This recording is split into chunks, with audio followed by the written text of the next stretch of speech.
स्वरोजगार।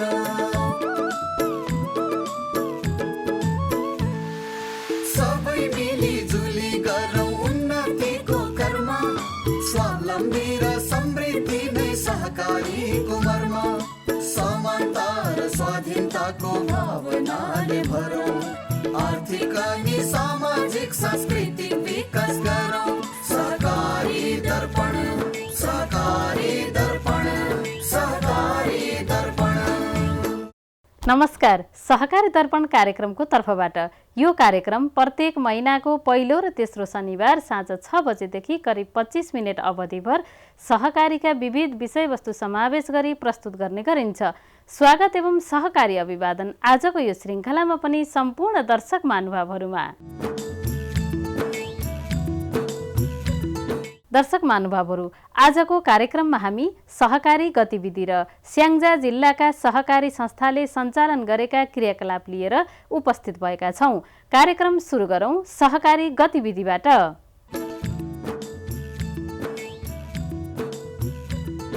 नेपाल बचत तथा ऋण केन्द्रीय सहकारी सङ्घ लिमिटेड नेप्सुनले आफ्नो 35औँ स्थापना दिवस 2079 साल साउन 31 गते एक कार्यक्रमको आयोजना गरी मनाएको छ।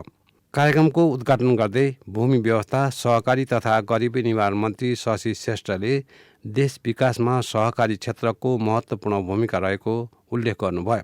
सरकारले सहकारीलाई एक आधार स्तम्भको रूपमा अगाडि बढाएको बताउँदै सहकारी मार्फत छरिएर रहेको श्रम र सिपलाई परिचालन गरी उत्पादन र उत्पादकत्व वृद्धि गरी रोजगारी सृजना गर्नमा सहकारीको महत्त्वपूर्ण भूमिका हुने बताउनुभयो। मन्त्री श्रेष्ठले सहकारीहरू बचत तथा ऋणमा सीमित भई वित्तीय सुशासन कायम हुन नसक्नु यस क्षेत्रको चुनौती रहेको छ भन्नुभयो। सहकारीहरू सहकारीको मूल्य, मान्यता, सिद्धान्त र सहकारीको मर्म र भावना अनुसार सञ्चालन हुनुपर्ने बताउँदै सरकार र सहकारी अभियान सँगसँगै मिलेर काम गर्नुपर्नेमा जोड दिनुभयो। राष्ट्रिय सहकारी महासङ्घका पूर्व अध्यक्ष केशव प्रसाद बरालले राज्य र सहकारी क्षेत्र हातेमालो गरेर अगाडि बढ्नुपर्ने बताउँदै सहकारी ऐन 2074 मा भएका प्रावधानहरूको कार्यान्वयन हुनुपर्नेमा जोड दिनुभयो। केही सहकारीहरूले बदमासी गर्दैमा सबै सहकारीहरूलाई एउटै नजरले हेर्न नहुने बताउनुभयो।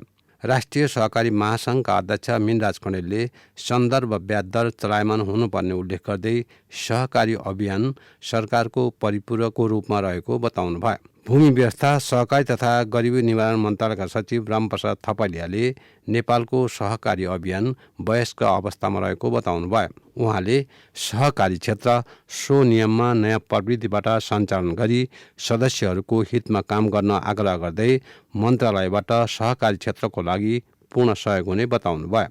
सहकारी विभागका रजिस्ट्रार रुद्रप्रसाद पण्डितले समुदायमा आधारित सहकारीमा समस्या नरहेको बताउनुभयो। उहाँले सदस्यहरूले आफ्नो कर्तव्य पालना गर्नुपर्ने उल्लेख गर्दै हल्लाका पछाडि नलाग्न सबैमा आग्रह गर्नुभयो। कार्यक्रममा नेप्सुनद्वारा प्रदान गरिँदै आएको संस्थापक अध्यक्ष, सर्वोत्कृष्ट सहकारी संस्था, कर्मचारी, विद्वद्वर्ग, व्यवस्थापकहरूलाई पुरस्कृत गर्ने घोषणा गरिएको थियो। कार्यक्रममा एकीकृत साको सञ्जालका लागि साझा प्रविधि भन्ने सङ्कल्प, पुस्तकहरूको विमोचन र नयाँ साकोस गीत प्रस्तुत गरिएको थियो। दर्शक महानुभावहरू, सहकारी गतिविधिपछि अब प्रस्तुत गर्दैछौँ स्याङ्जा जिल्लाको वालिङ साना किसान कृषि सहकारी संस्था र शीतभण्डार सहकारी संस्था लिमिटेडले सञ्चालन गरेका क्रियाकलापहरू आजको संस्था चिनारीमा।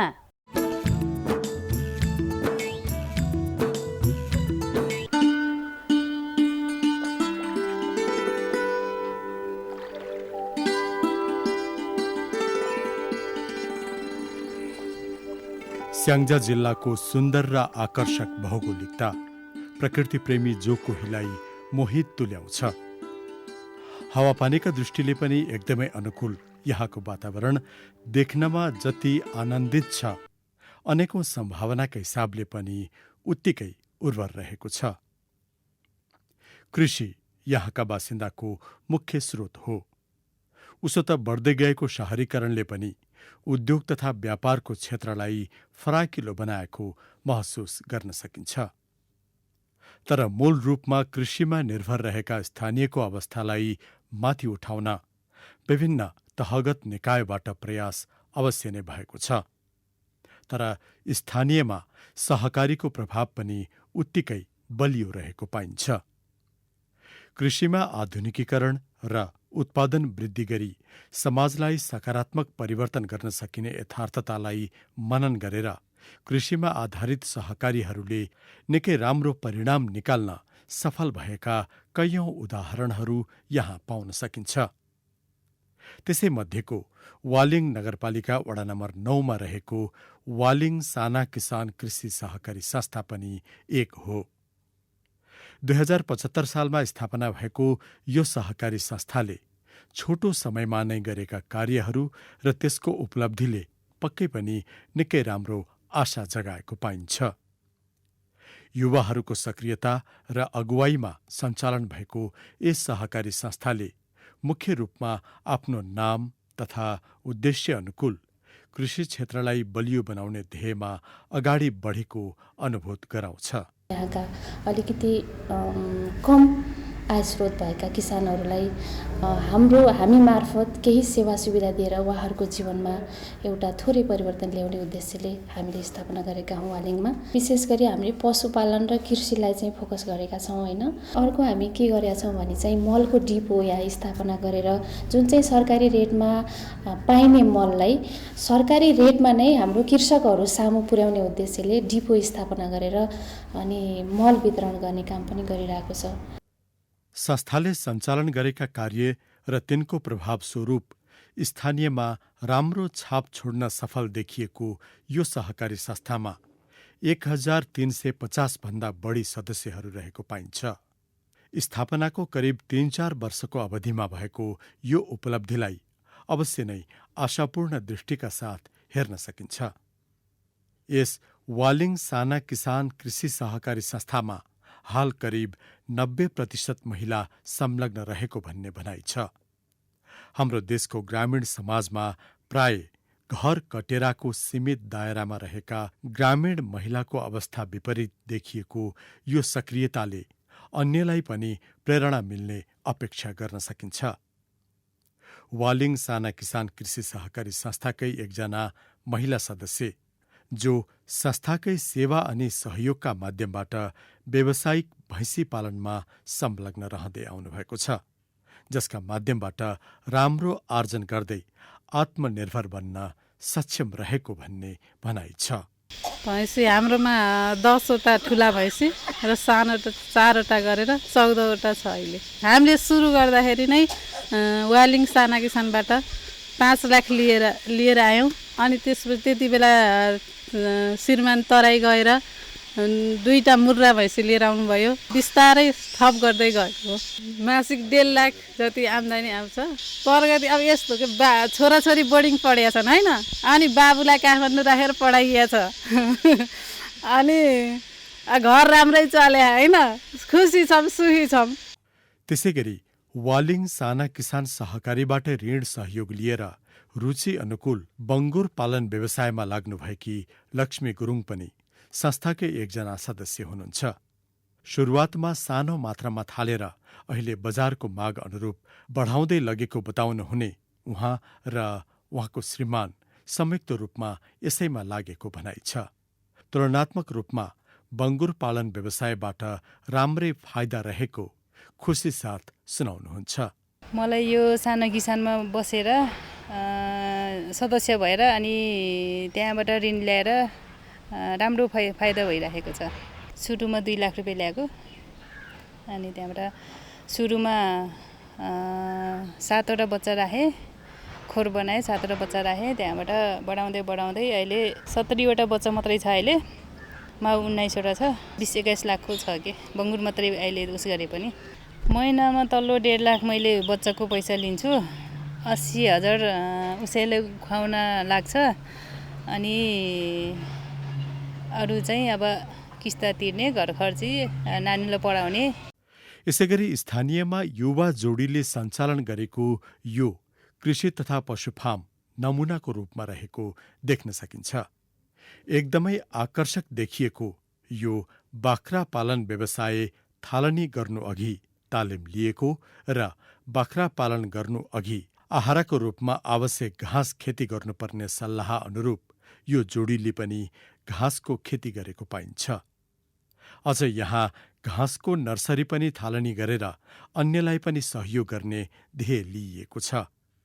यसभन्दा अघि विदेशमा रोजगारी गरेर फर्कनुभएका युवाले आफ्नै ठाउँमा व्यवसाय गर्ने सोच बनाउनु भएको हो। तालिम लिन गयो, पहिला बाख्राको सोच बनायो अनि पहिला तालिम लियौँ, त्यसपछि धेरै कुरो बुझिन्छ भनेर तालिम लिन गएँ।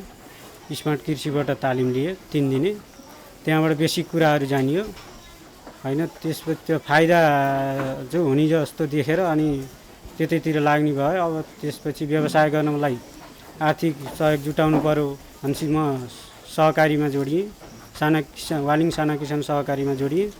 उहाँहरूले राम्रै प्रतिक्रिया दिनुभयो अनि त्यही अनुसार अगाडि बढियो। त्यहाँबाट 4 लाख लिए अनि म वैदेशिक रोजगार फर्केको अलिअलि आफ्नो गरेर 8-10 लाख लगानीमा सुरु गरेँ। बाख्रा पाठा अहिले सानो ठुलो गरेर 95वटा छन्, माउहरू 45वटा छन्। अरू सानो पाठापाठीहरू अब कोही बिक्री वितरण गर्न योग्य भएका छन्, कोही सानो भर्खर ब्याएको छन्। अझै 100वटा बाख्रा अट्ने क्यापासिटीको खोर हो। मेरो लक्ष्य भनेको त्यही 150-200 बाख्रा बनाउने, 2-4 जनालाई रोजगार दिने, आफू पनि खटिने, त्यही नै। वालिङ साना किसान कृषि सहकारी संस्थाले आफ्ना सदस्यहरू लगायत स्थानीय अन्यका लागि पनि बिउ बिजन लगायत मल तथा अन्य सामग्रीहरू पनि उपलब्ध गराउने ध्येयका साथ सुपथ मूल्य पसल सञ्चालन गरेको छ। यसले गर्दा सदस्य तथा अन्य स्थानीयको समयको बचत हुनुको साथै कृषि व्यवसायमा पनि ठूलो सहयोग पुगेको छ। यो चाहिँ हाम्रो चाहिँ सर, हामीले विशेष गरी चाहिँ हाम्रो यहाँका कृषकहरूलाई चाहिँ अनुदानमा चाहिँ मल वितरण गर्न सकिन्छ भन्ने हिसाबले चाहिँ हामीले नगरपालिकासँग चाहिँ यसको चाहिँ हामीले अनुमति लिएर अनि हामी चाहिँ साल ट्रेडिङ भन्ने चाहिँ संस्थाबाट चाहिँ हामीले चाहिँ मल ल्याउँछौँ सर। यसरी गर्दा चाहिँ किसानहरूलाई केही राहत मिल्छ भन्ने चाहिँ हाम्रो अपेक्षा। अब हाम्रो सिआर सदस्यलाई चाहिँ हामीले चाहिँ जस्तो कि उहाँलाई चाहिँ घरमै गाउँमै लगेर पनि यति चाहिँ चाहियो भन्दाखेरि पुर्याउन सकिने एउटा सुविधा दिन सकिन्छ। र जस्तो कि बाटोमा अब जस्तो कि बजार आउँदै गर्दाखेरिको अवस्थामा चाहिँ लैजान्छु भनेको ठाउँमा आफूसँग आर्थिक रूपले चाहिँ केही उयो भएको छ भने चाहिँ त्यसलाई पनि सुविधा दिन सकिन्छ। मल बाहेक चाहिँ अब बिउ बिजनहरू पनि हुन्छ। अनि त्यसरी चाहिँ मैले चाहिँ यो विषादी उसबाट पनि तालिम लिएर चाहिँ प्रमाणपत्र प्राप्त गरेको हुँदा विषादीहरू पनि त्यो सम्बन्धीहरू त्यो पनि पाउनुहुन्छ यहाँ। र अब केही समय चाहिँ औजारहरू पनि सकेसम्म राखौँ भन्ने चाहिँ। कुल 5 जना कर्मचारीका साथ यस वालिङ साना किसान कृषि सहकारी संस्थाले कार्यालय तथा कार्यक्रम व्यवस्थापन अनि सञ्चालन गर्दै आएको छ। कृषिमा मुख्य रूपमा लगानी गर्दै आएको संस्थाको आर्थिक अवस्था पनि राम्रो रहेको भनाइ छ। संस्थाको हाम्रो अब कर्मचारी व्यवस्थापनदेखि लिएर होइन संस्थाको नीति नियममा कसरी हामी अगाडि बढ्न सकिन्छ अनि संस्थाको व्यवसायिक योजनाहरू, त्यसै गरी अब संस्थालाई हामीले कुन कुन पाटोलाई हामीले सबल बनाउँदै लगियो भने चाहिँ अगाडि बढ्न सकिन्छ भन्ने कुराहरूलाई चाहिँ मैले अलिकति प्राथमिकतामा राख्ने गरेको छु। हामीले सानो सानो पुँजीलाई चाहिँ सङ्कलन गरेर चाहिँ अहिले हालसम्म हाम्रो 53,50,000 संस्था स्थापना कालदेखि 3 वर्ष भयो। 53,50,000 चाहिँ हाम्रो अहिले पुँजी रहेको छ। यसै गरी हाम्रो अहिले ऋण लगानीको अवस्था चाहिँ अहिलेको अवस्थामा हामीले 3,40,00,000 रुपियाँ चाहिँ हाम्रो ऋण चाहिँ लगानीमा रहिरहेको छ। त्यो अन्तर्गत पनि हाम्रो ऋण लगानी भनेको मुख्यतया चाहिँ हाम्रो कृषि क्षेत्रलाई नै हामीले चाहिँ प्राथमिकतामा राखेर गरिरहेका छौँ। अनि त्यसमा पनि कृषि क्षेत्रभित्र पनि हामीले चाहिँ पशुपालनलाई चाहिँ अलिकति बढी नै हाम्रो यहाँबाट लगानी भइरहेको छ। लगभग हाम्रो 40% लगानीमा रहिरहेको ऋण मध्ये चाहिँ पशुपालन कर्जा चाहिँ हाम्रो रहेको छ। त्यसै गरी हाम्रो तरकारी खेतीमा पनि हाम्रो 25% चाहिँ लगभग लगानी रहिरहेको छ। अनि हाम्रो मासु जर्ने जुन हाम्रो कुखुरा पालनदेखि लिएर जुन यो मासुको लागि चाहिँ प्रयोग गरिन्छ त्यो कर्जाको लागि पनि हामीले लगभग 15% चाहिँ हाम्रो कुल लगानीमा रहिरहेको ऋणको चाहिँ ऋण लगानी गरिरहेका छौँ। यसै गरी हामीसँग अर्को व्यापार व्यवसाय शीर्षक पनि छ, त्यसमा चाहिँ हाम्रो लगभग 12% चाहिँ लगानी रहेको छ। अनि हाम्रो अर्को रहेको छ स्वावलम्बन कर्जा, त्यसमा पनि हाम्रो 8% चाहिँ लगानी रहिरहेको छ। कृषि क्षेत्रको विकासको लागि कटिबद्ध यस वालिङ साना किसान कृषि सहकारी संस्थाले खेतबारीको माटो परीक्षण, सुधार तथा उत्पादनको बजारीकरणमा सहयोग लगायत डेरी सञ्चालन गर्ने सोच समेत राखेको पाइन्छ। साथै हाल 3वटा वडामा मात्र रहेको संस्थाको कार्यक्षेत्रलाई विस्तार गर्दै जिल्लाभरि पुर्याउने योजनामा रहेको पनि भनाइ छ। हाम्रो चाहिँ अहिले कार्यक्षेत्र हाम्रो 3वटा मात्रै वडामा कार्यक्षेत्र छ। यसरी काम गरिरहेका छौँ भने हामी अब आगामी दिनमा यस संस्थालाई चाहिँ हाम्रो वाली नगरपालिकाभरि नै यसको कार्यक्षेत्र विस्तार गरेर माटो परीक्षण गरेर त्यो माटोमा कुन खालको बाली लगाउँदाखेरि उत्तम हुन्छ त, अनि त्यो खालको बाली लगाएर मात्रै पनि भएन, त्यसलाई बजारीकरण गर्ने पनि व्यवस्था मिलाउने हामी एकदमै सोचमा छौँ र हामी त्यो तयारी पनि गरिरहेका छौँ। र हामी दुध डेरी पनि हामी यहाँ एकदमै स्थापना गरेर सञ्चालन गर्ने तयारीमा छौँ। सामानहरू हाम्रो सबै आइसकेको छ दुध डेरीको, अब त्यो पनि हामी छिट्टै नै सञ्चालन गर्ने तयारीमा छौँ। स्याङ्जा जिल्लाको वालिङ नगरपालिका वडा नम्बर 9 मा रहेको वालिङ साना किसान कृषि सहकारी संस्थाले सञ्चालनको छोटो समयमै आफ्नो उद्देश्य अनुसार सदस्यहरूको हितमा कार्य गर्दै उनीहरूको अवस्था सुधारमा गरेको प्रयासलाई अवश्य नै प्रशंसापूर्वक हेर्न सकिन्छ। कृषि उत्पादनको दृष्टिले अत्यन्त उर्वर तथा विविध हावापानी युक्त यहाँको भूमि, स्थान तथा मौसम अनुकूल विभिन्न कृषि उपजको लागि अनुकूल रहेको देख्न सकिन्छ। जस्तो कि स्याङ्जा अन्य विभिन्न बालीको साथै सुन्तला उत्पादनको दृष्टिले एकदम उपयुक्त स्थानको रूपमा लिन सकिन्छ। वास्तवमा यहाँ चाहिँ खास गरी सुन्तलाको यो एकदमै नेपालमा सबभन्दा धेरै सुन्तला फल्ने क्षेत्र, तरकारीको पनि त्यस्तै राम्रो उत्पादन हुने क्षेत्र र आलु पनि राम्रो उत्पादन हुने, राम्रो फाँटहरू आँधी खोलाको, जागरी खोलाको राम्रो फाँटहरू भएको क्षेत्र। लामो समयदेखि शीत भण्डार स्थापनाको लागि धेरै पहलहरू भएका थिए र पछि हामीले धेरै पहलहरू गरिसकेपछि यो स्याङ्जामा भएका सहकारी सङ्घ संस्थाहरू मिलेर स्याङ्जा शीत भण्डार चाहिँ सुरु गर्ने भन्ने एउटा अभियान चाहिँ हामी सञ्चालन भयो र त्यसपछि हामीले स्याङ्जा जिल्लाभरिका सहकारी सङ्घ संस्थाहरू मिलेर यसको चाहिँ सुरुवात हामीले गरेको हो। र यसमा हाम्रो नेपाल सरकारको सहकारी विभागले सहकारी सङ्घ संस्थाहरू मिलेर आयो भने अनुदानमा चाहिँ 50% अनुदानमा चाहिँ शीत भण्डार निर्माणमा सहयोग गर्ने भन्ने कार्यक्रम पनि आयो र त्यो भएपछि हामीले स्याङ्जाभरिका सहकारी सङ्घ संस्थाहरूको अर्को एउटा संस्था स्याङ्जा शीत भण्डार सहकारी संस्था चाहिँ हामीले बनायौँ र सहकारी विभागसँग हामीले साझेदारीमा चाहिँ यो सुरुवातमा चाहिँ हामी त्यसरी सुरु गर्यौँ।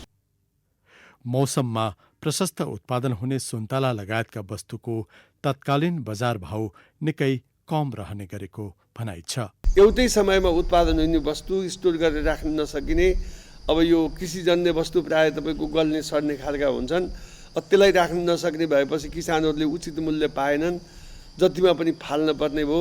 त्यो खट्किरहेको बेलामै शीत भण्डार भयो भने त सुन्तलालाई, आलुलाई, यहाँका उत्पादित तरकारीहरूलाई स्टोर गर्यो भने बजार भाउ हुने बेलामा बिक्री गर्ने, नहुने बेलामा स्टोर गर्ने किसानहरूले गर्न पाउने हुने थियो भन्ने सबैको सोच भएको हुनाले हामी यसतर्फ आकर्षित भयौँ।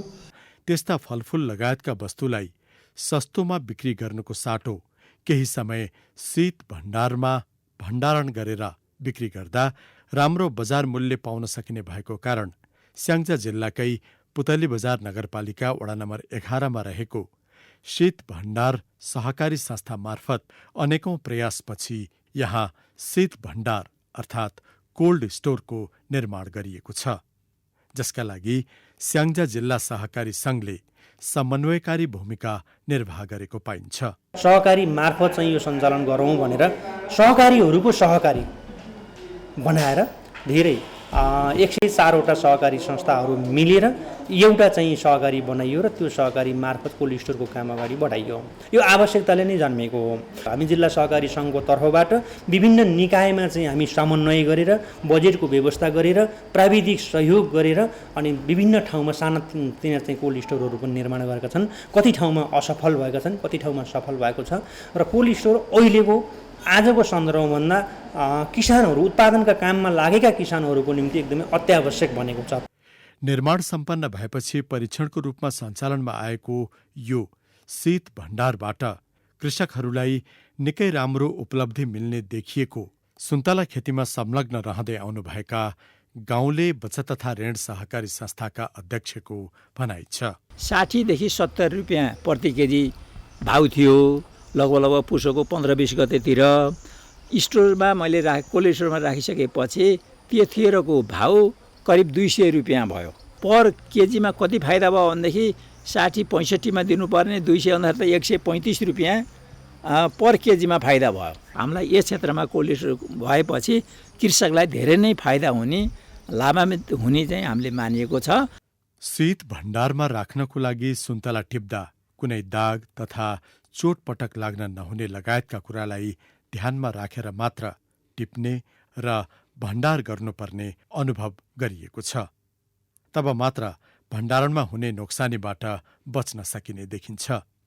त्यसैगरी पहिला शीत भण्डारमा राख्नको लागि नै पोखरासम्म लैजानु पर्दा निकै अप्ठ्यारो झेल्नु भएकी एकजना स्थानीय कृषक अहिले आफ्नो नजिकै शीत भण्डार भएपछि सजिलो भएको र सुन्तला तथा आलु भण्डारण गरेर पछि बेच्दा राम्रो फाइदा भएको सुनाउनुहुन्छ। फाइदा हामीहरूको लागि धेरै नै फाइदा भयो सर होइन।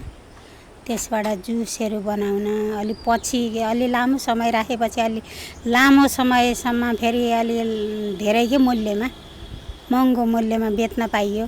पहिला हामी पोखरातिर लगिन्थ्यो, अहिले चाहिँ अब जौसी डाँडा भएपछि हामीलाई त आधाको फरक भयो। हामीहरूको लागि त धेरै सुविधा आयो। स्याङ्जा जिल्लामा भइरहेको सुन्तला खेती र यसको उत्पादन निकै उत्साहजनक देखिन्छ। अझ यस्ता शीत भण्डारको स्थापनाले त झन सुन्तला आलु लगायतका सामग्रीको भण्डारण गरी बेमौसममा राम्रो मूल्यमा बिक्री गर्न पाउँदा बढी फाइदा मिलेको अनुभव गरिएको छ। सुन्तला खेतीको विकास प्रवर्धन तथा बजारीकरणमा नेपाल सरकारका निकाय मार्फत मिलेको सहयोगले निकै सहज भएको समेत महसुस गरिएको छ। स्याङ्जाको भिरकोट नगरपालिका वडा नम्बर 11 का अध्यक्ष तथा प्रधानमन्त्री कृषि आधुनिकीकरण परियोजना अन्तर्गत सुन्तला सुपरजोन कार्यक्रमका संयोजक। अहिलेको आर्थिक वर्ष चाहिँ तपाईँको 78-79 देखि यो समग्र जिल्लाभरि नै चाहिँ कार्यान्वयन भएको छ र यसबाट तपाईँको चाहिँ अब आधुनिकीकरणतर्फ चाहिँ सुन्तला खेतीलाई आधुनिकीकरणतर्फ चाहिँ उत्पादनमा चाहिँ वृद्धि गरी र उत्पादक चिजहरूलाई चाहिँ बजारीकरण गर्नका निम्ति तपाईँको चाहिँ आधुनिकीकरण हिसाबले ग्रेडिङदेखि लिएर तपाईँको चाहिँ शीत भण्डारका कुराहरूदेखि लिएर नयाँ ढङ्गले चाहिँ तपाईँको र नमुना बगैँचा स्थापना सहितको कार्यक्रमलाई चाहिँ अगाडि सारेको छ र त्यही अनुरूप नै अहिले चाहिँ काम चाहिँ भइरहेको छ। विभिन्न निकायसँगको समन्वय र सहकार्य तथा सहयोग मार्फत जसरी स्याङ्जाको पुतली बजार नगरपालिका वडा नम्बर 11 मा रहेको शीत भण्डार सहकारी संस्थाले स्थानीयमा उत्पादित कृषिजन्य वस्तुलाई शीत भण्डारणको सुविधा मार्फत फाइदा पुर्याउन सकेको छ, यसलाई खुलेरै प्रशंसा गर्न सकिन्छ। अब आउँदा समयमा पनि संस्था अनि सदस्यहरूको हितमा कार्य गर्दै स्थानीय विकासमा सहकारी संस्थाहरूले गरेको प्रयासमा सफलता मिल्दै जाओस्, हाम्रो शुभकामना। दर्शक महानुभावहरू, यो कार्यक्रम तपाईलाई कस्तो लाग्यो? कार्यक्रमको बारेमा तपाईको प्रतिक्रिया अवश्य पठाउनु हुनेछ भन्ने आशा राखेका छौं। हाम्रो ठेगाना हो राष्ट्रिय सहकारी विकास board, Pulchowk, Lalitpur, post box number 5717, phone number 5010-131, email kopsanchar@gmail.com, website www.ncdb.org.np। यो कार्यक्रम तपाईँ आफ्नो समय अनुकूल युट्युबमा पनि हेर्न सक्नुहुनेछ। हस्त दर्शक महानुभावहरू, आजको हाम्रो कार्यक्रमको निर्धारित समय सकिन लागेको छ। सहकारी सम्बन्धी विविध सामग्री लिएर आगामी कार्यक्रममा भेट्ने बाचा गर्दै आजको सहकारी दर्पणबाट हामी सबै बिदा चाहन्छौँ। नमस्ते, जय सहकारी।